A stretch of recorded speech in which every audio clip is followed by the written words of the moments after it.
பிறக்கக்கூடாது என்பதற்காக அந்த வேலையை செஞ்சுட்டு இருந்தார். போர்ஸ்ஃபுல்லா பெண்களை கொண்டு வந்து அவர்களுக்கு குழந்தை பிறக்கக்கூடாது என்பதற்காக சர்ஜரி பண்ணிட்டு இருந்தார். அதனால மாருதி கம்பெனி கொடுக்க வேண்டிய கவனம் அவர் கொடுக்காதனால அந்த கம்பெனி கிட்டத்தட்ட திவால் நிலைமையில போச்சு. இதெல்லாம் எதுக்கு நான் சொல்றேன் அப்படின்னாங்க, இந்த குடும்பம் காங்கிரஸ் இது எப்படி இருந்தது என்பதை நாம் உணர்ந்து கொள்ள வேண்டும். இதெல்லாம் எமர்ஜென்சி வருவதற்கு முன்னாடி இந்த நாட்டில் எப்படியெல்லாம் ஆட்சி நடந்தது. இன்னைக்கு பாரத பிரதமர் நரேந்திர மோடி அவர்களை பற்றி கை காட்டி காங்கிரஸ் கட்சி கேள்வி கேட்கிறாங்க. அவங்களுடைய வண்டவாளம் 1959 நாம் புரிந்து கொள்ள வேண்டும், எப்படி இந்த நாட்டில் ஒரு ஜனநாயக நாட்டில் எப்படி ஆட்சி நடத்தி கொண்டிருந்தார்கள் என்பதை நாம் புரிஞ்சுக்கணும். அதற்கப்புறம் எமர்ஜென்சி வருவதற்கு முன்னாடி இந்திரா காந்தி அம்மையாருக்கு போர் அடிச்சதுன்னா ஆர்டிகல் 356 பயன்படுத்தி ஒரு ஆட்சியை கலைப்பாங்க. அவங்க எதுக்காக ஆட்சியை கலைச்சாங்க அப்படிங்கறது மட்டும் பாருங்க. 1967 ஹரியானாவில் ஆட்சியை கலைக்கிறாங்க. எதுக்குன்னா பஞ்சாபுக்கும் ஹரியானாவுக்கும் தனி சண்டை. அந்த தண்ணி சண்டைக்கு நடுவராக பிரதமர் இருப்பார் அப்படின்னு இந்திரா காந்தி அம்மையார் சொன்னதை ஹரியானா ஏற்றுக்கொள்ளவில்லை என்பதற்காக ஹரியானால ஆட்சியை கலைச்சாச்சு. 71 ஒரிசால அவங்களுடைய கூட்டணி உடைந்து விட்டது என்பதற்காக ஆட்சியை கலைச்சாச்சு. கர்நாடகால 71 மெஜாரிட்டி வரல ஆட்சியை கலைச்சாச்சு. குஜராத் 71 காங்கிரஸ்குள்ள 2 குரூப் சண்டை போட்டுக்கிறாங்க. உங்களுக்கு தெரியும், அப்ப காங்கிரஸ் ஆர்கனைசேஷன், காங்கிரஸ் இந்திரா, அதுக்கு ஆட்சியை கலைச்சாச்சு. 1973 மணிப்பூர் எதிர்கட்சி கிட்ட அதிகமான எம்எல்ஏக்கள் இருந்தும் காங்கிரஸ் கட்சியினால் ஆட்சி அமைக்க முடியாது என்பதற்காக ஆட்சியை கலைச்சாச்சு. 1974 மணிப்பூர் மறுபடியும் ஆட்சியை கலைக்கிறாங்க. இதெல்லாம் எமர்ஜென்சிக்கு முன்பே ஒரு எமர்ஜென்சி போன்றுதான் நம்முடைய நாடு செயல்பட்டு கொண்டிருந்தது. அதன் பிறகு அலகாபாத் ஹைகோர்ட் ஜட்ஜ்மெண்ட் நம்ம ஏற்கனவே பேசணுங்க. இந்திரா காந்தி அம்மையார் ஜூன் 25, 26 நள்ளிரவில் அதை கொண்டு வர்றாங்க. எப்படி கொண்டு வர்றாங்கன்னாங்க, எமர்ஜென்சி யாரும் ரிப்போர்ட் பண்ணக்கூடாது அப்படிங்கறக்காக சென்சார் போர்டில் இருக்கக்கூடிய ஒரு மெம்பருமே முக்கியமான பத்திரிகை ஆபீஸ்ல போய் ஃபர்ஸ்ட் லொகேட் பண்ண வைக்கிறாங்க. எல்லாரும் ஒரு டெல்லியில் இருக்கக்கூடிய பத்திரிகை ஆபீஸ்ல ஏறியது. 26 ஜூன்ல இருந்து வரக்கூடிய செய்தித்தாள்ல வரக்கூடிய செய்தியை 25 ஜூன்ல இருந்து சென்சார் பண்றாங்க. எத்தனை நாளைக்கு பண்றாங்கன்னா 21 மாதங்கள் பண்றாங்க. என்ன செய்தி வரணும், என்ன செய்தி வரக்கூடாது, எமர்ஜென்சி எப்படி ரிப்போர்ட் பண்ணணும். அதனாலதான் ரொம்ப ஆச்சரியமான விஷயம், 26 ஜூன் பாத்தீங்கன்னா பல செய்தித்தாள்ல எமர்ஜென்சியை வெல்கம் பண்ணி செய்தி வந்திருக்கும். ஏன்னா சென்சார் போர்டு அவங்க உள்ள எடிட்டோரியல் உட்கார்ந்துகிட்டு இவங்க டைப் அடிச்சு அச்சடிச்சு இவங்க வந்து நாட்டு மக்களுக்கு கொடுத்து எப்படி எல்லாம் பிரஸ் இன்னைக்கு பிரஸ் நண்பர்கள் சொல்றாங்கன்னு பிஜேபி ஆட்சியில் இப்படி குத்திட்டீங்க அப்படி குறைஞ்சிட்டீங்க அப்படின்னு எப்படி இருந்தது என்பதை ஞாபகப்படுத்துவதற்காக இதை சொல்லிக் கொண்டிருக்கின்றேன். 26 ஜூன்ல எப்படி இருந்தாங்க அப்படின்னு. அதையெல்லாம் தாண்டி இன்னொரு ஆச்சரியமான விஷயங்க, எமர்ஜென்சி கொண்டு வந்த பிறகு நிலைமை என்ன. ராஜஸ்தான்ல ஒரு IAS அதிகாரி இருக்காரு, மங்கள் பேரி, ராஜஸ்தான் எலக்ட்ரிசிட்டி போர்டுடைய சேர்மன். அவரை வந்து 30 ஜூன் 1975 டிரான்ஸ்பர் பண்றாங்க. அப்படின்னா எமர்ஜென்சி அறிவிச்சு 5 நாள் கழிச்சு டிரான்ஸ்பர் பண்றாங்க. நம்ம பிரஸ் நண்பர்கள் எல்லாம் போய் ராஜஸ்தானுடைய முதலமைச்சர் ஹர்தீப் ஜோஷி கிட்ட கேட்கிறாங்க, எதுக்குங்க டிரான்ஸ்பர் பண்றீங்க? அது ஒண்ணு இல்லைங்க, எமர்ஜென்சிக்கு முன்னாடி சஞ்சய் காந்தி அவருக்கு போன் பண்ணாரு, இந்திரா காந்தி அம்மையாரை டிஸ்குவாலிஃபை பண்ணதை தவறுன்னு ராஜஸ்தான்ல ஒரு பொதுக்கூட்டம் நடத்த சொன்னாங்க. அந்த பொதுக்கூட்டத்தில் 10,000 பேருக்கு வச்சு கூட்டம் நடத்தி கோர்ட்டுக்கு எதிராக ஒரு போராட்டம் நடத்த சொன்னாங்க. அப்ப இவருக்கு நாங்க கேட்டோம், உங்ககிட்ட ராஜஸ்தான் ஸ்டேட் எலக்ட்ரிசிட்டி போர்டு இருக்கு, ஒரு 100 ட்ரக் அனுப்புங்க, அதுல 10,000 பேர்த்தை ஏத்திக்கிட்டு பொதுக்கூட்டத்துக்கு போகணும்னு சொன்னா இந்த IAS அதிகாரி மாட்டேன்னு சொல்லிட்டாரு, அதனாலதான் எமர்ஜென்சி போட்டோன்னு தூக்கி அடிச்சிருக்கோம்.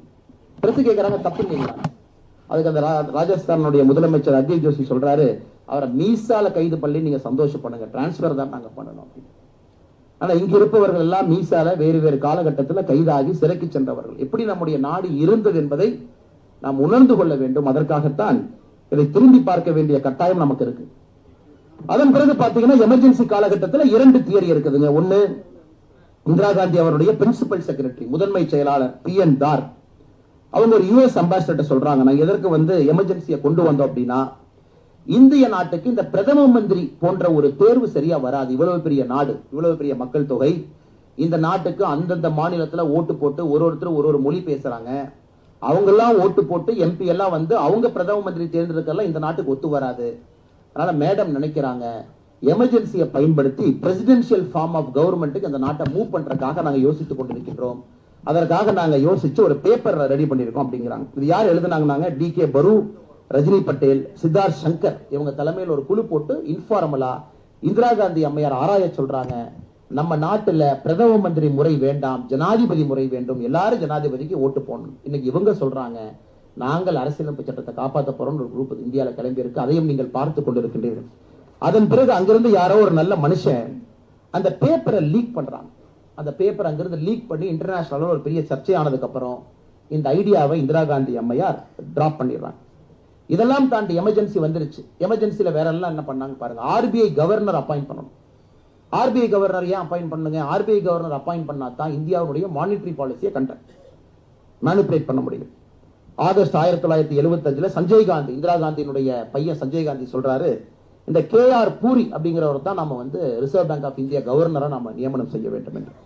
அதற்கு நம்முடைய பினான்ஸ் மினிஸ்டர் சுப்பிரமணியம் அவங்க அப்ஜெக்ட் பண்றாங்க. அவருக்கு பேங்கிங்னா என்னன்னு தெரியாது, அவருக்கு பினான்ஸ் தெரியாது, அவர் எப்படி கவர்னரா போடுறது?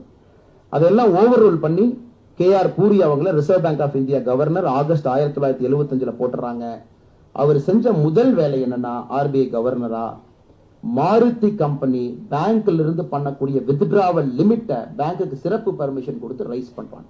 ஏன்னா 3 வருஷமா கம்பெனி கவுத்திட்டாங்களே, அதனால இன்னும் பாரோ பண்றதுக்கான லிமிட் அந்த புது ஆர்பிஐ கவர்னர் வந்ததுக்கு அப்புறம் இவங்க செய்யறாங்க. எனக்கு ரொம்ப பிடிச்சதுங்க எமர்ஜென்சில எந்த அளவுக்கு இந்த நாட்டை இவங்க சின்னாபின்னப்படுத்த முடியும் என்பதற்கு இதை விட ஒரு சிறந்த உதாரணம் எங்கே இல்லை. 39வது அமெண்ட்மெண்ட், அரசியலமைப்பு சட்டத்தினுடைய 39th அமெண்ட்மெண்ட் இந்திரா காந்தி கொண்டு வர்றாங்க. இதை நல்லா கேளுங்க, நல்லா கேட்கணும். ஒரு இந்திய குடிமகன் யாரெல்லாம் அரசியலமைப்பையும் ஜனநாயகத்தையும் விரும்புறாங்களோ இந்த 39வது அமெண்ட்மெண்ட் எப்படி நீங்க நல்லா கேட்கணும். இந்திரா காந்தி அம்மையாரை டிஸ்குவாலிஃபை பண்ணியாச்சு அலகாபாத் ஹைகோர்ட்ல 12 ஜூன் 1975. கிருஷ்ணய்யர் அவரும் ஃபேவரபிளா தீர்ப்பு கொடுக்க மாட்டேன்னு சொல்லிட்டாரு 24 ஜூன் 1975. இப்பதான் மேனிபுலேட் பண்ணணும். இந்திரா காந்தி அம்மையார் சொல்றாங்க, இந்த நாட்டுல 4 பேர்த்தினுடைய தேர்தலை யாரும் கேள்வி கேட்கக்கூடிய கூடாது அப்படிங்கறதா 39th அமெண்ட்மெண்ட். அந்த 4 பேர் யாருன்னா பிரதமர், ஜனாதிபதி, துணை ஜனாதிபதி, ஸ்பீக்கர். இந்த 4 பேரை நம்ம தேர்ந்தெடுத்த பிறகு யாருக்கும் எப்படி தேர்ந்தெடுத்தீங்கன்னு கேட்கிற அதிகாரத்தை எடுப்பதுதான் 39வது அமெண்ட்மெண்ட், 39th அமெண்ட்மெண்ட். அதை எப்படி கொண்டாடுறாங்க பாருங்க. ஆகஸ்ட் 7 1975 வியாழக்கிழமை, நல்லா ஞாபகம் வச்சுங்க, வியாழக்கிழமை ஆகஸ்ட் 7 1975 பார்லிமெண்ட்ல அதை கொண்டு வர்றாங்க. ஏன்னா உங்களுக்கு தான் எமர்ஜென்சி கொண்டாந்தாச்சு. பார்லிமெண்ட்ல 2/3 மெஜாரிட்டி வேணும். இங்க நம்ம ஐயா கார்வேந்தன் ஐயா இருக்கிறாங்க, நிறைய பெரிய தலைவர்கள் இருக்கிறாங்க, அரசியலமைப்பு சட்டம் தெரிஞ்சவங்க இருக்காங்க. 2/3 மெஜாரிட்டி வேணும். 2/3 மெஜாரிட்டி வேணுங்கிறதுக்கு பார்லிமெண்ட்ல இருக்கிற MP எல்லாம் பிடிச்சி சிறையில் அடைச்சாச்சு. எதிர்கட்சியில அடைச்சிட்டீங்கன்னா 2/3 வந்துருமல்ல. 100 பேர் இருக்காங்க, 30 பேர் ஜெயில அடைச்சிட்டீங்கன்னா மிச்சம் இருக்கிறது 70 பேர் இருக்காங்க. 2/3 உங்களுக்கு வந்துருச்சு. அப்படி பண்ணி பார்லிமெண்ட்டை கூட்டுறாங்க. அந்த வியாழக்கிழமை அன்னைக்கு ஆகஸ்ட் 7 1975 லா மினிஸ்டர் HR கோகலே இந்த 39th அமெண்ட்மெண்ட்டை கொண்டு வர. இந்த 4 பேர்த்தினுடைய தேர்தலை யாரும் கேள்வி கேட்கக்கூடாது. வியாழக்கிழமை. வெள்ளிக்கிழமை ஆகஸ்ட் 8 1975 பாராளுமன்றம் அந்த பில்ல பாஸ் பண்ணுது. ஆக்டா மாறுதுங்க, பில்ல பாஸ் பண்ணுது, என்ன கையெழுத்துக்கு போலீங்க. சனிக்கிழமை ஆகஸ்ட் 9 அரசியலமைப்பு சட்டத்தையே மாத்திரம். அப்ப உங்களுக்கு லெஜிஸ்லேட்டிவ் அசம்பிளி எல்லாம் பாஸ் பண்ணணும். தமிழ்நாடு, கர்நாடகா, கேரளா இவங்க எல்லாம் பாஸ் பண்ணணும். வியாழக்கிழமை பார்லிமெண்ட் கொண்டு வந்தாச்சு, வெள்ளிக்கிழமை பார்லிமெண்ட்ல பாஸ் பண்ணியாச்சு. சனிக்கிழமை ஆகஸ்ட் 9 காங்கிரஸ் கட்சிகள் ஆளுகின்ற 17 மாநிலத்தில் விசித்திரமா சட்டசபை கூடுது. அனௌன்ஸ்மெண்ட் இல்ல, யாரும் கால்ஃபர் பண்ணல, யாரும் கால் கொடுக்கல. சனிக்கிழமை அன்னைக்கு 17 ஸ்டேட் லெஜிஸ்லேட்டிவ் அசம்பிளி எல்லாரும் சேர்ந்து 39வது அமெண்ட்மெண்ட்டை சப்போர்ட் பண்றாங்க. ஏன்னா 2/3 ஆஃப் ஸ்டேட்ஸ் சப்போர்ட் பண்ணணுங்க. இது சனிக்கிழமை. ஞாயிற்றுக்கிழமை, இந்தியாவில் ஞாயிற்றுக்கிழமை எதுவும் நடக்காதுன்னு உங்களுக்கு தெரியும். ஜனாதிபதி காத்து கொண்டிருக்கின்றார். ஆகஸ்ட் 10 1975 ஞாயிற்றுக்கிழமை காலையில் 10 மணிக்கு ஜனாதிபதி கையெழுத்து போடுறார். ஞாயிற்றுக்கிழமை மத்தியானம் 2 மணிக்கு கவர்மெண்ட் பிரிண்டிங் பிரஸ் திறந்து ஜனாதிபதி கையெழுத்து போட்டதுக்கு அப்புறம் கெசட் நோட்டிபிகேஷன் கொடுக்கறதுக்கு டைப் அடிக்கிறாங்க. இது ஆகஸ்ட் 10 1975. ஏன்னா ஆகஸ்ட் 11 1975 சுப்ரீம் கோர்ட்ல இந்திரா காந்தி அம்மையாருடைய கேஸ் அப்பீலுக்கு வருது. இந்த நியாயத்தை பார்த்திருக்கீங்களா? வியாழக்கிழமை பார்லிமெண்ட், வெள்ளிக்கிழமை பாசிங், சனிக்கிழமை லெஜிஸ்லேட்டிவ் அசம்பிளி, ஞாயிற்றுக்கிழமை காலையில ஜனாதிபதி கையெழுத்து, ஞாயிற்றுக்கிழமை மத்தியானம் 2 மணிக்கு பிரிண்டிங் பிரஸ் ஓபன் பண்ணி பிரிண்ட் அடிக்கிறாங்க கெசட் நோட்டிபிகேஷன். காரணம், திங்கக்கிழமை அன்னைக்கு சுப்ரீம் கோர்ட்ல போய் கவர்மெண்ட் அட்டார்னி ஜெனரல் என்ன சொல்லுவாருன்னா, பாராளுமன்றத்தில் சிறப்பு சட்டம் போட்டு விட்டோம், உச்ச நீதிமன்றத்தை இதை கேட்பதற்கு அருகதை இல்லை என்று சொல்வதற்காக இத்தனை வேலை செய்யறாங்க. இன்னைக்கு இந்தியாவில் ஒரு கட்சியும் ஒரு ஆட்சியும் யாராவது இந்த அரசியலமைப்பு சட்டம் என்கின்ற வார்த்தையை பேசுவதற்கு தகுதி இல்லைன்னா அது காங்கிரஸ் கட்சி. இந்த மாதிரி நம்ம பேசிட்டே போலாங்க. இன்னும் நிறைய கதைகளாக நம்ம பேசிட்டே போலாங்க. பண்ணதெல்லாம் 1,14,000 பேர் அரெஸ்ட் பண்ணாங்க.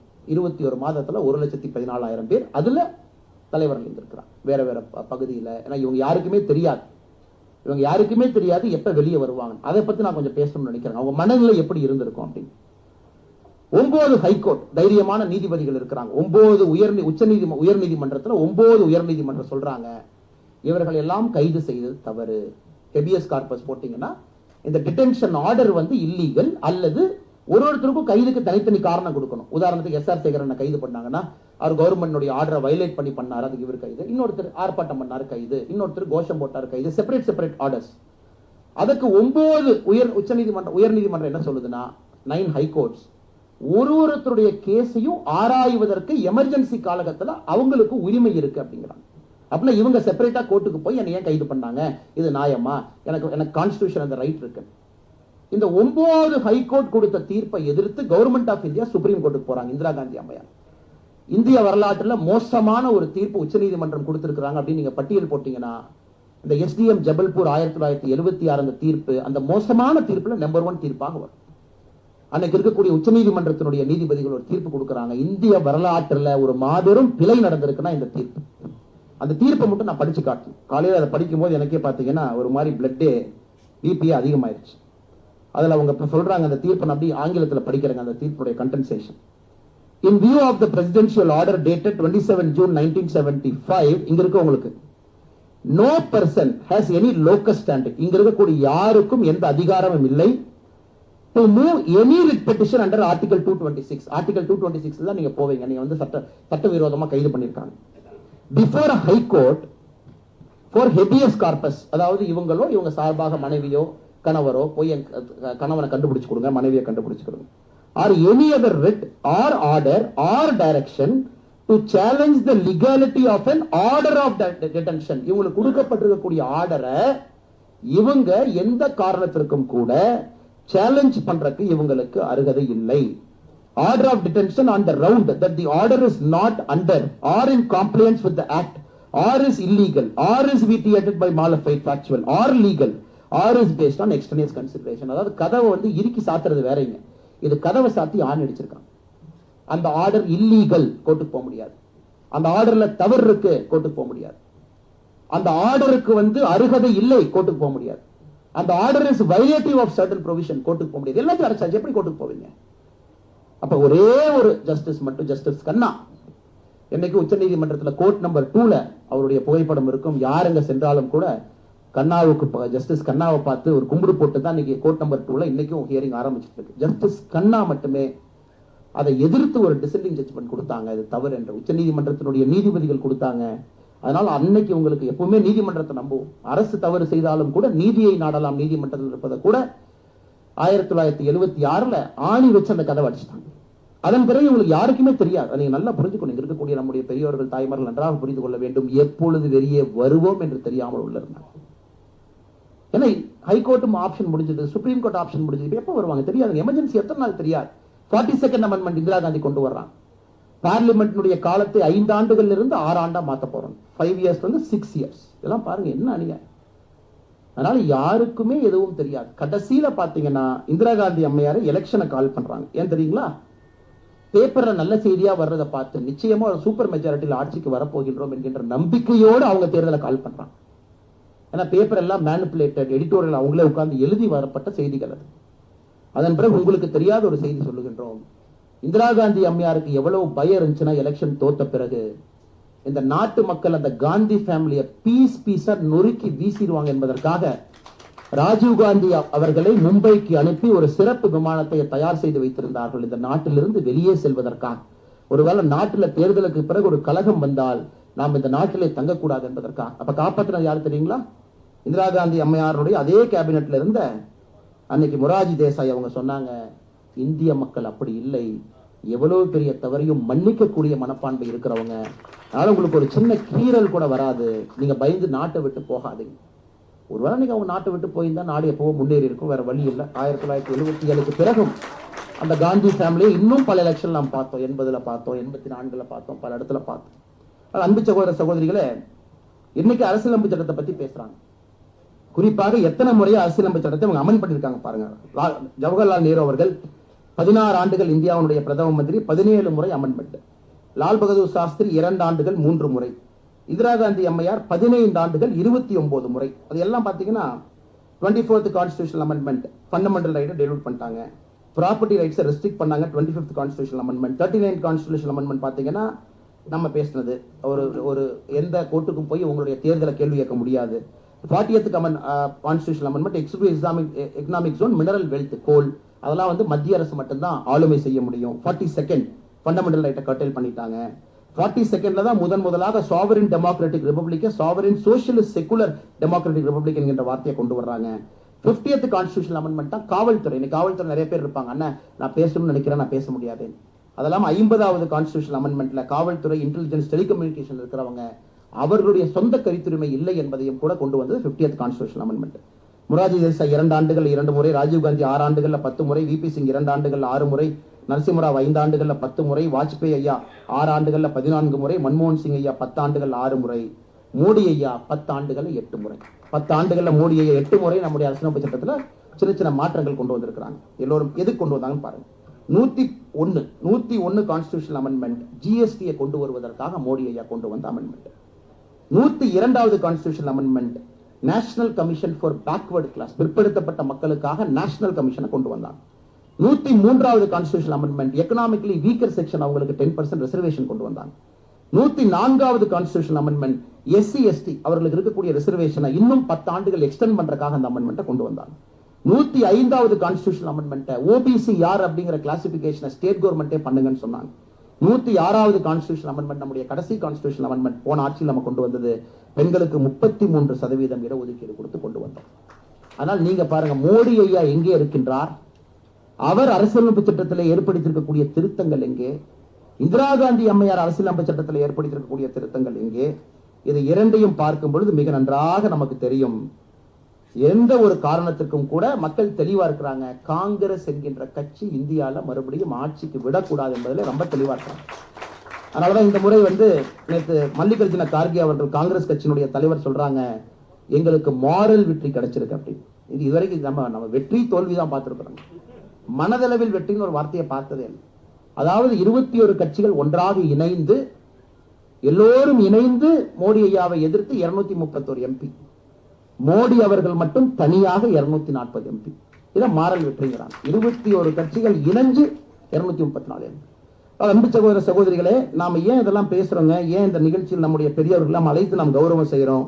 ஏன் நாம் இதையெல்லாம் பேசிக் கொண்டிருக்கின்றோம் என்றால், நம்முடைய கவனம் எப்பொழுதும் கூட அரசியலமைப்பு சட்டம், ஜனநாயகத்தின் மீது இருக்க வேண்டும். இது போன்ற ஒரு கட்சிகளை, இது போன்ற மனப்பக்குவம் இருக்கக்கூடிய தலைவர்களை எப்பொழுதும் கூட நாம் விட்டுவிடக் கூடாது என்பதற்காகத்தான் இந்த நிகழ்வு பாரதிய ஜனதா கட்சியின் அலுவலகத்தில் நடந்து கொண்டிருக்கிறது. 1971 இந்தியா பாகிஸ்தான் வார் முடிந்த பிறகு ஹென்றி கிசிஞ்சர் அவர் ஒரு வார்த்தையை சொன்னார். Indira Gandhi is the iron lady of India and empress ஆஃப் இந்தியான்னு சொன்னாங்க. அங்கதான் பிரச்சனை போச்சு. எப்ப எம்பரஸ்ன்னு சொன்னாங்களோ, இந்திரா காந்தி அம்மையோட தரைக்கு என்ன போயிடுச்சுன்னா, India is there to serve Indira அப்படிங்கிறது வந்துருச்சு. Indira is not there to serve India. எப்ப இந்த நாட்டினுடைய அரசி என்ற அமெரிக்காக்காரங்க எல்லாம் சொல்ல ஆரம்பிச்சாங்களோ, அண்டையிலிருந்து இந்திரா காந்தி அம்மையோட ஆக்ஷனை பார்த்தீங்கன்னா, இந்தியா என்கின்ற நாடு இந்திரா காந்தி அம்மையாருக்கு சர்வ் பண்றதுக்காக இந்த நாடு இருக்கோ தவிர, இந்திரா காந்தி என்கின்ற அம்மையார் இந்த இந்தியா நாட்டுக்கு சர்வ் பண்றதுக்காக இல்லை என்பதுதான் அவங்களுடைய கடந்த கால வரலாறு. ஆனால் மேடையில் இருக்கக்கூடிய எல்லா தலைவர்களுக்கும் கூட நான் நன்றி தெரிவிக்க வேண்டிய நேரம் இது. காரணம், நாட்டிற்காக, தங்களுடைய பேச்சுரிமைக்காக, கருத்துரிமைக்காக, இந்த நாட்டில் நடக்கக்கூடிய தவறுகளை தனி மனிதனாக, யாரும் சீஃப் மினிஸ்டரோ, அந்த காலத்துல பிரைம் மினிஸ்டரோ எல்லாமே அரெஸ்ட் ஆனாங்க. அந்த காலத்துல எல்லாரும் அரெஸ்ட் ஆனாங்க. முன்னாள் முதலமைச்சர்கள், முன்னாள் நீதியரசர்கள் எல்லாம். ஆனா இவங்க இருக்கிறவங்க எல்லாம் சாதாரணமானவர்கள். ஆனா அப்படி இருந்தும் கூட என்ன நினைச்சாங்க, நாம எதையோ இழக்க போறோம், அது இழக்கக்கூடாது என்பதற்காக போராட்டம் செய்து கைது செய்யப்பட்டவர்கள் தான் இந்த மேடையின் மீது இருக்கிறார்கள். மேடைக்கு கீழே இருக்கையில் இருக்கிறாங்க. அவர்களுக்கெல்லாம் இந்த சமுதாயத்தின் சார்பாக, நம் சார்பாக ஒரு பெரிய நன்றிகளை நாம் காணிக்கையாக்க வேண்டிய நேரம் இது. காரணம், தைரியமாக போராடி இருக்கின்றார்கள். நாளை காலையில் என்ன நடக்கும் தெரியாம அவங்க போராடி இருக்கிறாங்க. ஆனால் அவர்களுக்கு நாங்கள் செய்யக்கூடிய ஒரு சிறு காணிக்கை. அடுத்த முறை நம்முடைய, நீங்க எல்லாம் ஒரு கோரிக்கையா கூட சொன்னீங்க, நான் வருவதற்கு முன்பு விநாயகி ஐயா கிட்ட, இந்த மாதிரி பிரதம மந்திரி நாங்க என்ன பார்க்காம இருக்கோம் அப்படின்னு. பிரதம மந்திரி அவர்கள் அடுத்த முறை தமிழகத்திற்கு வரும் பொழுது முதல் ஆட்களாக நீங்கள் எல்லோரும் நம்முடைய பிரதமரை வரவேற்பீங்க. அல்லது பிரதமர்கிட்ட ஒரு ஸ்பெஷல் அப்பாயின்மெண்ட் வாங்கி உங்களை டெல்லி கூட்டிட்டு போய் பார்க்க வைக்க முடியுமா? இரண்டுல ஏதோ ஒன்று நாங்கள் நிச்சயமாக நிறைவேற்றி கொடுக்கின்றோம். காரணம், இந்த சமுதாயம் உங்களுக்கு செய்யக்கூடிய மிக மிக ஒரு சிறிய காணிக்கையாகத்தான் நாங்கள் இதை பார்க்கின்றோம். மேடையில் இருக்கக்கூடிய எல்லா தலைவர்கள், குறிப்பாக இந்த நெருக்கடி நிலை பிரகடனம், கருப்பு நாள், இதற்கு ஒரு சங்கம், national organisation of MISA DIR பந்த், லோக் தந்திர சேனானி சங், நெருக்கடி நிலைக்கால போராட்ட வீரர்கள் சங்கம், தமிழ்நாடு 2015 பதிவு செய்யப்பட்ட அந்த அமைப்பு அதனுடைய தலைவராக இருக்கக்கூடிய ஐயா கந்தகுமார் அவர்கள் இருக்கின்றார்கள். நெருக்கடி நிலை கால போராட்ட வீரர்களுடைய சங்கம் ஐயாவுக்கு நன்றி தெரிவித்து, முன்னிலை வைத்துக் கொண்டிருக்கக்கூடிய பொதுச்செயலாளர் ஐயா ஓம் சக்தி பாபு அவங்க இருக்கிறாங்க, அவர்களுக்கு இந்த நேரத்தில் நன்றி தெரிவித்து, வரவேற்புரை நல்கிய நம்முடைய அண்ணன் வெங்கட்ரமணி அவங்க இருக்கிறாங்க, அவர்களுக்கும் இந்த நேரத்தில் நன்றி தெரிவித்து, மிக முக்கியமாக இந்த நிகழ்ச்சியினுடைய மாநில பொதுச்செயலாளர் அமைப்புடைய அண்ணன் தங்கவேல் அவர்களுக்கு நன்றி தெரிவித்து, நன்றியுரைக்காக லக்ஷலிங்கம் அவர் நன்றி தெரிவித்து, மாநில பொருளாளர் பாரதிய ஜனதா கட்சி, அதே நேரத்தில் எமர்ஜென்சி காலகட்டத்தில் எமர்ஜென்சியை சந்தித்த பாரதிய ஜனதா கட்சியில் இருக்கக்கூடிய தலைவர்கள், சில தலைவர்கள் எமர்ஜென்சியை சந்தித்தவங்க இருக்கிறாங்க. அதில் முதன்மையாக இருக்கக்கூடிய அண்ணன் SR சேகர் அவர்களுக்கும் இந்த நேரத்தில் நன்றி தெரிவித்து, நம்முடைய சிறப்பழைப்பாளராக, நம்முடைய அன்பை எல்லாம் ஏற்றுக்கொண்டு சிறப்பழைப்பாளராக இன்று காலை இந்த நிகழ்ச்சிக்கு வந்திருக்கக்கூடிய ஐயா சண்முகநாதன் அவர்கள், இதற்கு முன்பு மெகாலயா மாநிலத்தினுடைய ஆளுநராக இருந்தவங்க, அவங்களும் எமர்ஜென்சி காலத்தை பார்த்தாங்க. மிக மோசமான காலத்தை எல்லாம் பார்த்துதான் அவங்க ஒரு RSS பிரச்சாரக்கா மாறினாங்க. திராவிட இயக்கங்களுடைய அட்டூழியம் ஆரம்ப காலத்துல பார்த்தாங்க, எமர்ஜென்சியை பார்த்தாங்க. அதன் பிறகு முழுமையாக இந்த நாட்டுப்பணிக்காக தன்னை அர்ப்பணித்து இன்னைக்கு இங்கே முன்னாள் ஆளுநராக இருந்து நம்ம எல்லாம் வழிநடத்தி கொண்டிருக்கக்கூடிய ஐயா அவர்களுக்கும் இந்த நேரத்தில் நன்றி கலந்த வாழ்த்துக்களை வணக்கங்களை தெரிவித்து, துணைத் தலைவர்கள் இந்த சங்கத்தினுடைய ராமரத்தினம் ரத்னஜோதி அவர்களுக்கு, மாவட்ட தலைவர்களாக இருக்கக்கூடிய SR மோத்திலால் அவர்கள், வெங்கட்ராமன் அவர்கள், முருகேசன் அவர்கள், காசி விஸ்வநாதன் நன்றி தெரிவித்து, முன்னிருக்கையில் இருக்கக்கூடிய ஐயா நம்முடைய மூத்த வழக்கறிஞர், இதற்கு முன்பு OBC கமிஷன்ல எல்லாம் பணியாற்றிருக்கிறாங்க, முன்னாள் பாராளுமன்ற உறுப்பினர் ஐயா கார்வேந்தன் அவங்க இருக்கிறாங்க, மாநிலத்தினுடைய மூத்த தலைவர்கள் எல்லாம் இருக்கிறாங்க, நம்முடைய துணைத் தலைவர் கருணாகராஜன் அவர்கள், நம்முடைய செயலாளர்கள் பிரமிளா வெங்கடக்கா இருக்கிறாங்க, சம்பத்தக்கா இருக்கிறாங்க, நம்முடைய சுமதி வெங்கடேஷ் அக்கா இருக்கிறாங்க, நம்முடைய மாமன்ற உறுப்பினர் நேற்றுதான் செய்தித்தாள் முழுவதுமே பார்த்தீங்க, தன்னுடைய கோபத்தை வெளிப்படுத்தி விட்டு வெளிநடப்பு செய்திருக்கக்கூடிய நம்முடைய மாமன்ற உறுப்பினர் அக்கா அங்க இருக்கிறாங்க. எல்லோருக்கும் இந்த நேரத்தில் என்னுடைய இழந்த வாழ்த்துக்களை வணக்கங்களை தெரிவித்து, அருமை சகோதர சகோதரிகள், இங்கிருந்து நான் பெங்களூருக்கு போனேங்க. பெங்களூர்ல ஒரு சிட்டிசன்ஸ் ஃபார் சிவிக் ஆக்ஷன் அப்படிங்கிற அமைப்பு என்று சாயங்காலம் இதே நிகழ்ச்சி அங்கே வச்சிருக்கிறாங்க. அங்கேயும் செல்ல வேண்டிய காரணம் இருக்கிறனால உங்களுடைய அனுமதி எல்லாம் பெற்றுக்கொண்டு இங்கிருந்து என்னை நீங்கள் அனுப்பி வைக்குமாறு பண்போடு கேட்டுக்கொள்கின்றேன். வந்திருக்கக்கூடிய பத்திரிகை நண்பர்கள் அவங்களும் வந்திருக்கிறாங்க. இந்த செய்தியெல்லாம் பெரிய அளவில் மக்களுக்கு சென்று சேர்ப்பதற்கு பத்திரிகை நண்பர்கள் எப்பொழுதும் உறுதுணையாக இருக்கிறாங்க. அவர்கள் இந்த நிகழ்ச்சிக்கு உறுதுணையாக இருப்பார்கள் என்று நம்புகின்றேன். என்னுடைய பேச்சை முடித்துக் கொள்கின்றேன். நன்றி, வணக்கம். பாரத் மாதா கி ஜெய்.